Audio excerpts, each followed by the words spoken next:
Y seguimos en directo a las 5 menos 20 minutos. Damos la bienvenida a nuestros colaboradores. Alde Peña, ¿qué tal, Alde? Buenas tardes. Y gracias por acompañarnos en este tramo final ya de, bueno, pues de programación pre-sanferminera, ¿no? Gracias, Alde. Isabel Arbonías, ¿qué tal? ¿Cómo estás? Pues muy bien y con calor. Bueno, digo pre-sanferminera, pero hoy desde luego los temas que nos van a ocupar nada tienen que ver con la fiesta, más con el trabajo. Joaquín Yagüe, ¿qué tal? Buenas tardes. Buenas tardes, Amaya. ¿Qué tal, Joaquín? Pues muy bien. ¿Bien? Con algo de calor. Claro. Poco, pero se puede soportar. La semana va a ser intensa, ¿eh? Ya veremos. ¿Verdad? Bueno, Jesús Hernández Aristu, ¿qué tal, Jesús? Hola, buenas tardes. Muy Gracias. bien, muy bien. Bienvenido. También con mucha calor. También, ¿verdad? También, sí. Sí, pero bueno. Intenso el calor, tórrido. Lo soportaremos. Pero bueno, también es agradable, ¿no? Ver Estamos este sol. en tiempo de verano. Es muy agradable. Bueno, hablábamos de verano, de síndrome, yo no sé si se puede hablar de síndrome de la abuela esclava, ¿no? Hay quien define así, eso, síndrome de la abuela, del abuelo esclavo. Bueno, pues llegan las vacaciones, los niños ya no van a clase, están libres, los padres tienen que trabajar y a veces, pues bueno, todo el peso recae en los abuelos. Y esto, bueno, pues está originando algunos problemas, por ejemplo, estrés, por ejemplo, ansiedad, en personas ya que quizá, pues por su edad y porque ya han trabajado toda la vida, podrían estar mucho más relajados. Ale, ¿crees que es exagerado hablar de esto, de un síndrome realmente o no? Yo supongo que en algunos casos igual si se está dando, no sé si sería adecuado llamarle un síndrome porque es una como enfermedad, ¿no? Pero bueno, sí que es cierto que en épocas en las que por las situaciones económicas tienen que trabajar los dos padres y precisamente los sueldos no son muy grandes, pues claro, por ejemplo en verano, cuando hay capacidad económica, pues a los niños los puedes llevar a un campamento de inglés, los puedes llevar a hacer cursos, pero cuando no puede ser, pues tienes que echar mano efectivamente de los abuelos. A mí las relaciones entre abuelos y nietos me parecen muy bien porque yo creo que esa relación intergeneracional es muy positiva, pero claro, siempre y cuando con un poco de cuidado, de no abusar, porque los abuelos bastante han trabajado como para que encima les tengamos que exigir ese sobreesfuerzo. Claro, sin duda alguna los abuelos pues en general se muestran felices también por poder pasar un rato, ¿no? con sus nietos, pero eso puede acarrear problemas, como decíamos, ¿no? Problemas que incluso pueden ser graves si uno quizá, pues bueno, valga la expresión coloquial, pues no frena un poco, no echa el freno y dice, bueno, pues hasta aquí puedo ayudar, hasta aquí puedo acompañar, hasta aquí voy a disfrutar de mis nietos, ¿no, Isabel? Hombre, yo creo que, a ver, tiene que haber un poco de todo, ¿no? Yo creo que por obligación no puede ser, tiene que haber ahí una relación fluida y yo creo que, claro, cuando un abuelo o una abuela está desbordada y se le está exigiendo que al final lo que haga es sustituir, digamos, a una persona o a un recurso que no existe, pues ahí va en detrimento de lo que pueden ser las relaciones familiares, que por otro lado, yo no sé si es porque tengo muy buenos recuerdos de mi abuela, yo he disfrutado muchísimo de mi abuela y yo creo que hay que disfrutar de esa relación. Si ya no se disfruta de esa relación, también hay que saber poner unos límites de hasta dónde y en qué condiciones, ¿no? Jesús, ¿cómo te acercas a esta situación? Bueno, ¿Se puede hablar de síndrome? ¿Es exagerado quizá? Sí, eso es exagerado. Estaba pensando en una conferencia que di una vez a un grupo, a una organización en la que se titulaba algo así como los abuelos padres de sus nietos. Y estamos un poco en esa situación. Es verdad, primero, que el fenómeno es bastante generalizado. Yo he leído estadísticas sobre lo que aportan los abuelos y las abuelas al estado de bienestar en Suiza, y son miles y millones de euros. Aquí estamos acostumbrados, quizá por nuestra historia, a pensar enseguida en los familiares para criar a los hijos. Y es una cuestión que en realidad lo que hacemos es sustituir al estado de bienestar. Los hijos, lo dije en el año 94, no son un bien particular, los tratamos como tales, pero son hijos de la sociedad en la que crecen y el conjunto de la sociedad tiene responsabilidad sobre ellos. Y el fenómeno que vemos, sobre todo en los países del sur, de que tenemos las peores cuotas de natalidad, tiene que ver con la falta de políticas sociales. con respecto a la familia. Joaquín Yagüe, ¿cómo nos acercamos a este tema? Pues más o menos como han opinado aquí los colegas, pero yo diría que también no solamente esto sucede en vacaciones, sino también a lo largo del curso, porque mira, las vacaciones es un tiempo de, digamos, de convivencia. Convivencia quizá un tanto más relajada que en otras épocas del año. Pero sí que es verdad que los abuelos ayudan a la educación, pedagógicamente hablando, ayudan a la educación de los nietos, pero claro, sin abusar, todo tiene un límite. Bien. También es un periodo en el que los padres pueden disfrutar también más tiempo de estar con sus hijos.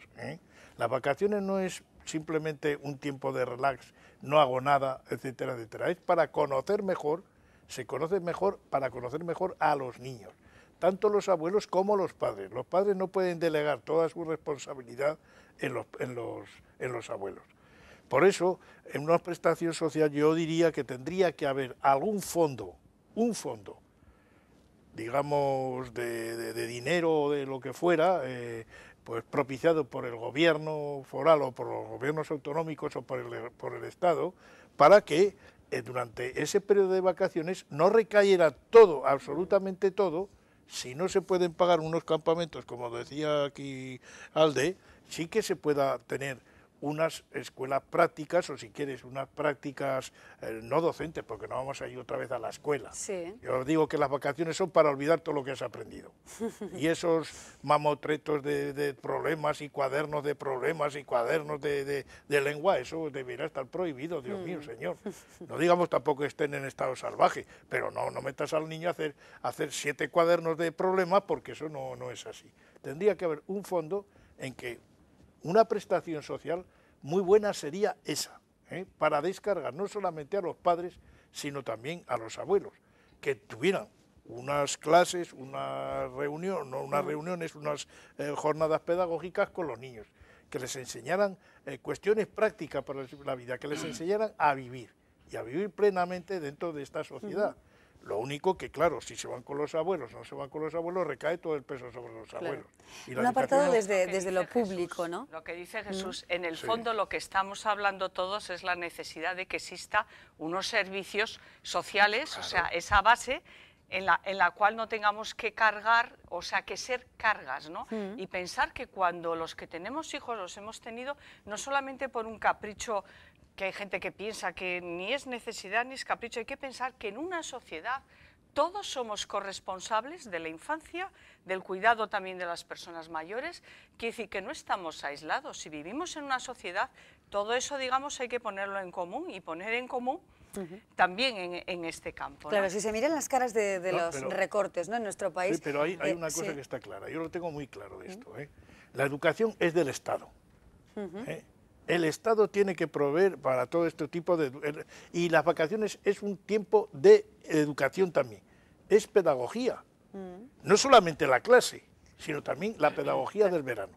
Desde lo público, ¿no, Joaquín? Claro. Insistes, por supuesto, desde la administración pública, porque es cierto que para una persona mileurista o que cobre menos incluso que 1.000 euros, pues difícilmente puede organizarse, bueno, pues para que sus hijos, bueno, pues puedan acudir a determinadas clases, a determinados campamentos, porque el dinero no llega, ¿no? Y esas son las caras claras de la crisis. Muchas personas ahora mismo curso de natación, no tienen recursos. Qué sé yo, pues papiroflexia, se me ocurre a mí cualquier cosa de esta, enseñarles algo práctico a los niños, aunque no sea más que a convivir, enseñarles a convivir. Y quizás también sería bueno que los niños, que la infancia recuperara la calle, ¿no? Porque, por ejemplo, los niños en nuestra generación, bueno, con el control mínimo de los padres, que tú te salías a las 10 de la mañana, volvías a la hora de comer y de vez en cuando una madre aparecía por el balcón, gritaba, preguntaba por uno de nosotros y ya pues te identificabas. Pero quiero decir que te ibas a jugar al río, no sé, la calle era más tuya, los patios, ¿no? Ahora es diferente, entonces quizás yo creo que el ocio también se ha formalizado demasiado, institucionalizado demasiado, entonces quizás sería bueno volver a recuperar eso del juego en la calle, ¿no? Es igual. Comentaban unos, bueno, pues unas personas que nos han llamado y que no van a entrar ahora en directo porque así lo han estimado. Bueno, pues que quizá lo que ocurre en la calle es que hay muchas prohibiciones, muchos lugares en donde no se puede, bueno, pues transitar con bici o con el triciclo, o bueno, como que existen bastantes limitaciones, ¿no?, acotados en la calle. No sé si creéis que es acertado, si es así. Esta sociedad es una sociedad urbanita, entonces la calle ahora mismo es un contexto mucho más heterogéneo, de muchas posibilidades, pero también de muchas prohibiciones y también de peligros, vamos a hablar, o sea, no en todos los sitios ni en todos los contextos. Hay contextos que sí, no es lo mismo vivir en un pueblo y abajo, y ya está, que vivir, pues por ejemplo, pues en edificios que yo hace poco estuve en un país, bueno, donde desde la ventana la gente vigilaba a los niños porque la piscina estaba abajo.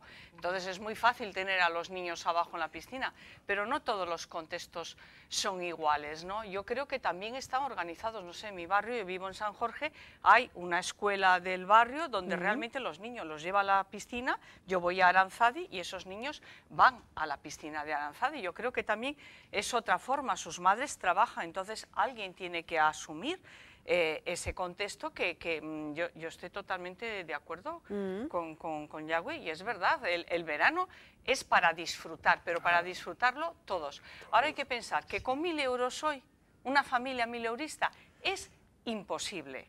Entonces realmente ese contexto apocado al que estamos yendo de que todo es insostenible, yo me estoy preguntando si somos sostenibles ya los ciudadanos, ¿no? Pero porque... es que, Isabel, la cultura del ocio ha cambiado también, ¿eh?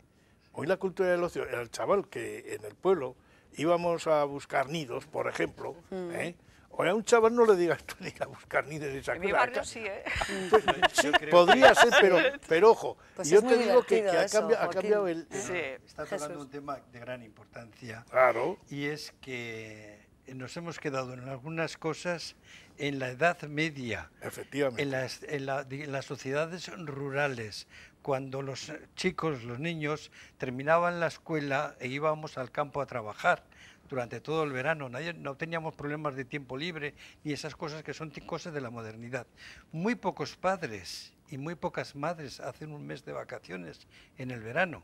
Por tanto, tenemos que quitar un poco también de nuestra mentalidad que el verano son 2 meses o 3 de descanso. No es así, socialmente hablando, y hay momentos, cuellos auténticos de botella para poder cuidar a los hijos.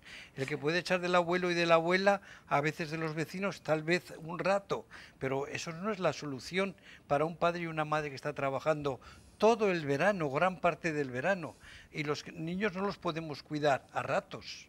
Por tanto, tenemos que reflexionar un poco qué hacemos con esas mentalidades que todavía arrastramos de tiempos pasados y que todavía no hemos dado el salto en algunos aspectos a la época que nos toca vivir, creando muchos problemas, sobre todo a los padres y por eso madres. decía que, aunque es un tiempo de descanso, también hay un tiempo de pedagogía, es decir, un tiempo de aprender cosas. Aprender cosas, no solamente trabajar, porque si vas a trabajar bien, de acuerdo, un niño no vas a poner a trabajar, pero de aprender cosas sí, aprender natación, aprender 1000 cosas, que son muy prácticas para la vida. Entonces, ¿eso quién lo organiza? ¿Lo van a organizar los abuelos? ¿Lo van a vigilar los abuelos? No, ¿Lo van a vigilar los padres que no pueden? Esto creo que sería una prestación social que tendría que reivindicarse, pero ya. Bueno, pues primeras ideas y reflexiones en esta tertulia. A las 16:53 minutos seguimos y vamos a cambiar, si os parece oportuno, de asunto. Hoy es un día en el que venimos hablando a lo largo de nuestros informativos y prácticamente pues todos los medios de comunicación del copago sanitario, del copago farmacéutico, que ya las recetas no nos salen gratis. Hemos abordado este tema, yo creo que podemos ofrecerles algunas de las pautas que ha ofrecido hoy la consejera de Salud del Gobierno de Navarra, Marta Vera. Vamos con esa información y enseguida analizamos este nuevo sistema. En Navarra ya está todo preparado para que entre en funcionamiento. En la comunidad foral será con un sistema alternativo hasta que no se implante totalmente la receta electrónica. Solo faltan los últimos detalles que se concretarán mañana en el Consejo Interterritorial de Salud. Allí se hablará de cuestiones administrativas como desde qué límite de cantidad mínimo se producen las devoluciones, porque podría haber personas pues, que al final en un mes pues estuvieran en 8, pues unos céntimos lo que hubieran pagado, y tampoco sé si tiene mucho sentido el que se hagan devoluciones de unos céntimos. Según el decreto del Gobierno central, hay 6 meses de tiempo para que se reembolse el dinero, por ejemplo, a los pensionistas que, obligados a pagar el 10% de los medicamentos, excedan el tope impuesto en el decreto. Sin embargo, Navarra quiere que esa devolución se haga en menos tiempo. Vamos a tratar de que sea en un plazo inferior, puesto que puede haber colectivos y personas que por su situación personal pues sea muy gravoso, también en la situación de enfermedad en la que se encuentran y por su situación económica, el que tengan que esperar 6 meses a que esas cantidades que hayan pagado les sean devueltas. La consejera Marta Vera sigue insistiendo en que este decreto es de obligado cumplimiento y que se debe aplicar en Navarra. Todo preparado, dice el Gobierno de Navarra, para ese nuevo sistema. No sé si la prestación farmacéutica es antigua, había que ponerse al día. ¿Qué os parece? Bueno, yo tengo una persona crónica en mi casa y sí que he estado viendo, a ver, aquí hay varias cosas, ¿no? O sea, por un lado va a haber un aumento en las personas, en el trabajador en activo, que sí va a pagar un 10% más de lo que estaba pagando. A mí lo que me preocupa mucho en esta historia, y es de lo que no se está hablando, es del impacto que va a tener en las personas con enfermedades crónicas que están polimedicadas, y que, por ejemplo, se ha subido el tope, ya no hablamos de 10%, y voy a poner un ejemplo que lo va a entender todo el mundo. Insulina, había un tope, que son los medicamentos punto cero, en el cual los crónicos pagaban hasta 2,64 euros. Eso va a subir ahora de 2,64 hasta 4,13. Ese límite se ha subido de una vez. Eso es una subida del 54%. Los crónicos no solamente toman un medicamento, pueden tomar 2, 3 y más. Generalmente toman protectores estomacales, tienen problemas de hemorroides, muchísimos problemas, y no hemos hablado tampoco de esos medicamentos que llaman para síntomas más leves, que van a salir de la financiación. Yo creo que el gran impacto social va a ser el impacto en las personas con enfermedades crónicas, como ha dicho la consejera, que luego van a ultrapasar unos límites y tienen que encargarse además de ese dinero que han anticipado. Yo creo que esto la gente no lo está viendo todavía, ¿eh? Esto va a pasar tiempo. Yo creo que hasta que no veamos un mes o dos, para que se vea el impacto que va a tener, sobre todo en las personas con enfermedades crónicas. Yo diría una cosa, y es que, al aire de lo que dice Isabel, yo creo que hay que hacer las cosas con racionalidad y con criterio. Si eso falta, si eso no falla, entonces esto va a ser el caos, porque una cosa será por aquí, otros irán por allá, otros cobrarán, otros no cobrarán, otros... Entonces, claro, yo me pregunto, ¿y esas prestaciones, cuando son mínimas, cómo las van a devolver? ¿Qué es lo que va a pasar? O sea, vamos a suponer que a un señor tienen que devolverle 2 euros o 5 euros, nada más. Entonces, ¿qué va a pasar? Otro colectivo, que el que hablábamos antes de entrar aquí, que es los funcionarios civiles del Estado, los de Muface, a los cuales yo pertenezco. Entonces, estamos pagando, aún después de jubilados, un 33% de los medicamentos. ¿Dónde nos van a incardinar? ¿Qué va a pasar? Hay muchas, como ves, Isabel, hay mucho... Lo que está señalando Joaquín es efectivamente que en esto, como en tantas cosas, hay que diferenciar. Claro. No somos todos iguales, no son las mismas situaciones. No, y mucho por tanto, menos. hay que diferenciarlo. A mí me llama un poco la atención, no he reflexionado todavía mucho hasta conocer un poco más el decreto. Sí. Me llama un poco la atención que tengan problemas para pagar, para devolver el dinero. Yo creo que es una cuestión de carácter administrativo que hoy tecnológicamente tiene que ser posible. De hecho, Andalucía lo ha hecho. Andalucía ha hecho un programa informático en el cual la persona, conforme va a la farmacia y llega a ese tope, automáticamente ya no se le cobra más para que no tenga que anticipar el dinero. Sí, da un poco la impresión que tenemos que financiar primero los gastos del gobierno para poder después recuperar el dinero. Yo creo que hay que un poquito hacer todas extraño las cosas eso. con criterio y racionalmente. Y estudiando casos, no caso por caso, sino casos y bloques de casos en los colectivos en los que incida esa problemática, ¿no? No decir, ahora todo es esto así, esto así, no, porque un señor que gane, vamos a suponer, un pensionista, un jubilado, 500 y pico euros, ¿dónde va a sacar los 8 o 18 euros que le van a Claro, Que la los hay, renta ¿eh? era bien Estamos factor siempre lo determinante, mismo. ¿no? En este asunto de, claro, de los recortes o de la eficiencia en el gasto, a mí me gustaría primero atacar un poco la base. Yo creo que salud y educación tendrían que ser los dos sectores últimos, y bueno, parece que hemos llegado a ese extremo, que parece que no se puede recortar en otros sitios, o se ha recortado ya en todos los demás, y ahora ha tocado en el caso de copago sanitario. Lo que ha comentado Joaquín, yo creo que el copago así generalizado a mí me parece tremendamente injusto. Claro. Porque claro, por ejemplo, una persona pensionista con 700 euros tiene que pagar tanto, cuando otra persona que cobra 2.000 pagará lo mismo.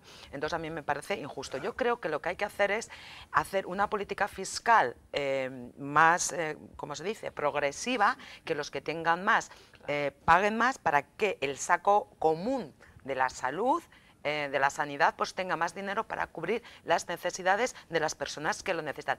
Sí que es cierto que también sería muy importante hacer pedagogía. Todos hemos hecho la tontería, bueno, no tontería, quiero decir, de automedicarnos. Pues en ese caso yo lo veo estupendo que paguemos lo que te cobran en la farmacia. Tienes catarro y por no ir al médico vas a la farmacia y te pides unos sobres y te cobran 12 euros, pues estupendo, es tu capricho. Quiero decir que en ese caso no me parece mal y además, bueno, pues es una decisión personal. Pero vamos, me parece muy importante sobre todo eso, estudiar mucho antes de meter la tijera en cosas como Porque esta. se ha ido a lo fácil. ¿Y Claro, qué es lo fácil? Lo fácil es que Cobrar. ahora, cobrar, pero cobrar en la base. Y no se han dado Impuestos. cuenta de que primero lo que tendríamos que hacer aquí, y ya lo hemos dicho, primero que la sanidad no es gratis. Yo creo que estoy con Alde en el sentido de que hay que ir a esa progresividad. O sea, que se pague y que se pague. Antes hemos hablado, es un tema social. A ver, es que ahora mismo lo más fácil que es, que vayan a la farmacia y que vayan poniendo el dinero, que vayan anticipando el dinero. Pero alguien se ha parado a pensar que la pensión media navarra es 932 euros, que si ahora ponemos a un abuelo, por poner un ejemplo crónico, que suele pasar, que son las personas que más, aunque no, yo tengo un hijo de 33 años y es crónico, pero nos ponemos en el lugar de esa persona que va a necesitar, además de esa medicación de crónico, va a necesitar otra serie de medicación que no es capricho, sino que es una necesidad, porque las personas polimedicadas tienen efectos colaterales. Y aquí se ha ido a lo fácil. ¿Y lo fácil qué es? Tú llegas a la farmacia y me vas a ir anticipando dinero. Oiga, eso no puede ser. Eso no puede ser. Y que no me vengan a decir que es que el sistema va a ser inviable. De repente ahora todo es inviable. Bueno, lo que realmente es inviable ya es nuestra vida. Vamos a fijarnos en diferentes mecanismos y también miramos a Europa, ¿no? Porque es cierto que el 80% de la Unión Europea tiene copago sanitario en diferentes países. Hablamos de Francia, de Portugal, diferencias con el Reino Unido. Sí, eso es correcto. El Reino Unido le ha costado mucho sobreponerse a las políticas de Thatcher, que hicieron unos recortes muy grandes precisamente en sanidad. En otros países se paga algo también, no son tampoco grandes cantidades, pero luego hay que ver también el tipo de prestaciones que hay, porque aquí, por ejemplo, el que quiera arreglarse un diente lo tiene que pagar, y no es así en los países que nos rodean. Todos estos gastos están cubiertos por las seguridades sociales o por diversos sistemas de atención, mientras que aquí hay algunos servicios muy importantes que están fuera del alcance de las personas, no se lo puede pagar uno mismo. De todas las maneras, para mí fue también un choque muy grande cuando leo en los periódicos el que, bueno, personas que no tienen una situación regular aquí en España, a esos señores no se les puede suministrar un medicamento, sino que sean las ONGs, toma ya las ONGs quienes dan dinero. Es que estamos siempre con la misma historia. Para unos, como decía Isabel, para unos, vamos a ver, esto es insostenible, el sistema sanitario es insostenible. Hace unos pocos años era totalmente sostenible. Aquí, ¿qué pasa? Que nos digan la verdad de una vez y que la ética invada la política, por favor. No al revés, que la política invada la ética. Queremos que hablen el mismo idioma, el mismo lenguaje y que nos hablen con el mismo lenguaje todos. Pues que hablen con claridad, desde luego, nuestros mandatarios, los responsables que les toca gestionar los recursos de todos. Con esa reflexión nos quedamos hoy. Hemos hablado de los padres, de los niños y de los abuelos, y también, por supuesto, del copago sanitario y del copago farmacéutico también aquí en Navarra, de si otros mecanismos son posibles y de si todo es sostenible o insostenible, ¿eh? Nos quedamos con esas reflexiones. Alde Peña, muchísimas gracias. Gracias Isabel Arboniés, Joaquín Yagüe y Jesús Hernández Aristo. Gracias. Espero que nos veamos muy pronto. ¿De acuerdo? Muchísimas gracias. Nosotros seguimos aquí en Me Importas Tú después de una pausa.